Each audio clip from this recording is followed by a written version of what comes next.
Alright, video vlog check everybody, Azrael here. I'm looking at the blood moon, no? Today is the total lunar eclipse. Hindi ako nakapag-observe, no? Uh, it's already around, anong oras na ba? Almost 7:30, no? Full total lunar eclipse na to, no?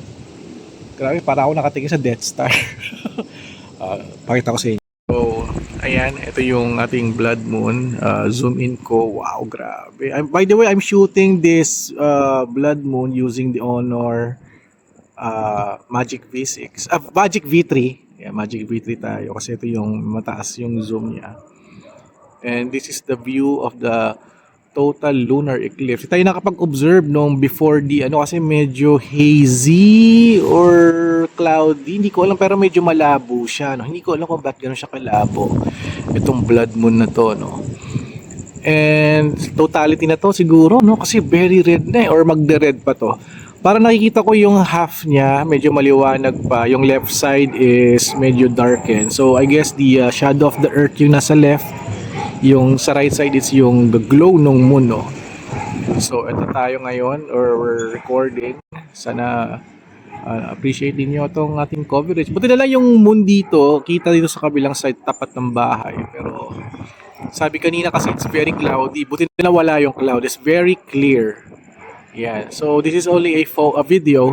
And next scene is mag-take na ako ng photo using the Magic V3. Alright, let's do this.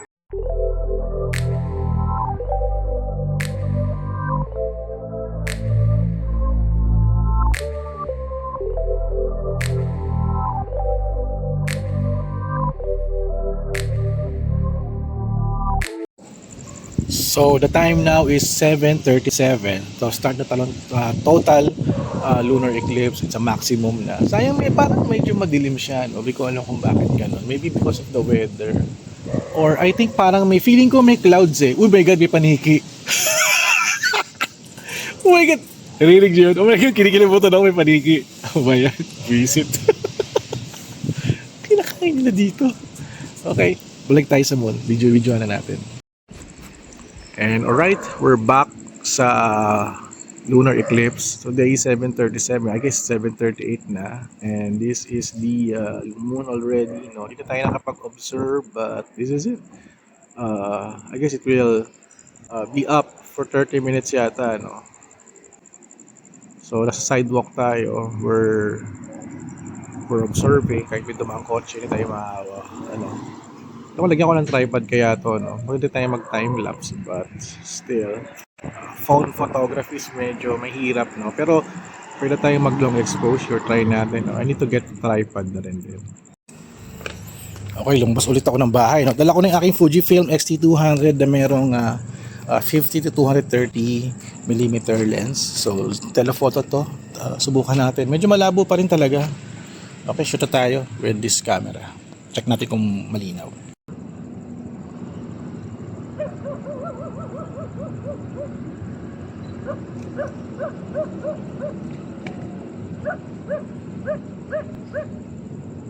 Grabe, ang ganda. Ang ganda ng picture sa camera. Na-appreciate ko talaga yung ang ganda ng blood moon, total lunar eclipse. Bali naka night mode ako, naka night shot.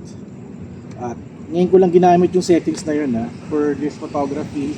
Okay naman pala kay Fujifilm, no? Grabe, ang ganda. Grabe. Ganda ng kuha ko, grabe. Panalo. Pasensya naka-backstairs ako kasi nasa kapambahay ako. Sobrang ganda, grabe. So, medyo nagka-fade yung kulay niya. Kuha tayo ng video.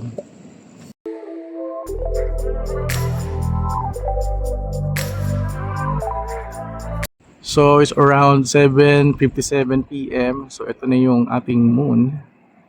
Medyo may hazy na siya, no? Parang nahihirapan na yung camera ko to take a nice zoom shot. Because of the atmosphere na yata ito eh. Ayan, no? Ang bangit na. Ba't ganon? Kanina okay. So I guess the atmosphere nakaka-interfere siya. Okay. At least meron tayong photos na maganda. Gantong view okay na rin din eh.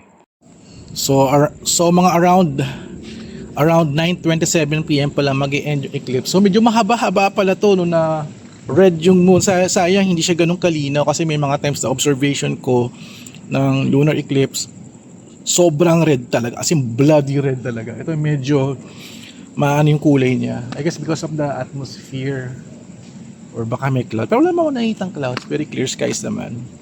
So abangan natin, no, atik mga 9:20, mga 9:15 labas tayo and mag-observe pa tayo. So ayun, kita-kits tayo na bit. Oh my god, bago na yung ano. Today is 8:15 PM. Tapos na yung lunar eclipse at kalahati na yung ano, parang may crescent na siya, no. Videoan natin to.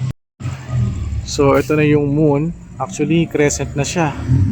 Merong wire. Oh my god. So magliliwanag na siya, no. So take tayo ng konting photo sa phone. Wait lang.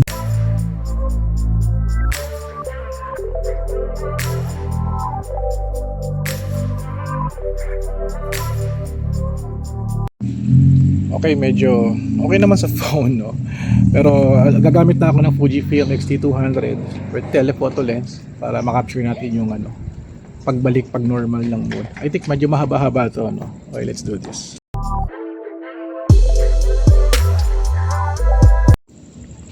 Alright, maganda yung shoot natin, no? Using the Fujifilm camera. Maganda, nakita ko na yung kalahati ng moon, yung face niya nag-glow na, going back to normal. Going back to normal na siya, but not yet fully restored yung kanyang glow. But sa phone camera ko, parang maliwanag na siya na, but still kalahati pa lang siya. Alright guys, thank you so much guys for watching. This is my final photo of the full moon na nakuha ko kanina umaga at around 4 AM. Sakto kita-kita sa aking window. So sa mga tanong, no, anong ginamit kong camera na pang shoot? Una, ginamit ko yung Honor Magic V3 ni Honor Philippines. No, this is a foldable phone. Itong Honor Magic V3, very reliable to. Ito na yung phone ko na mayroong pinakamataas na zoom power. So maganda tong phone na to pang zoom. Tapos for the camera, gumamit ako ng Fujifilm X-T200. Yung camera ko, nakamount yung aking 50mm to 230mm lens, so telephoto lens to, kaya nakuhang-kuha yung yung zoom in natin, no, sa lunar eclipse tsaka yung sa yung crescent moon niya, no, yung end ng eclipse. So yun, thank you so much guys for watching. Next time pag meron pang mga astronomical event, try na rin siyang ating i-cover at nakagawa tayo ng vlog about our observation of the total lunar eclipse of March 3, 2026 here sa Cavite, Philippines. Alright, so thank you guys for watching. So don't forget to subscribe, like, and comment. And I'll see you guys in the next video vlog adventure. Alright!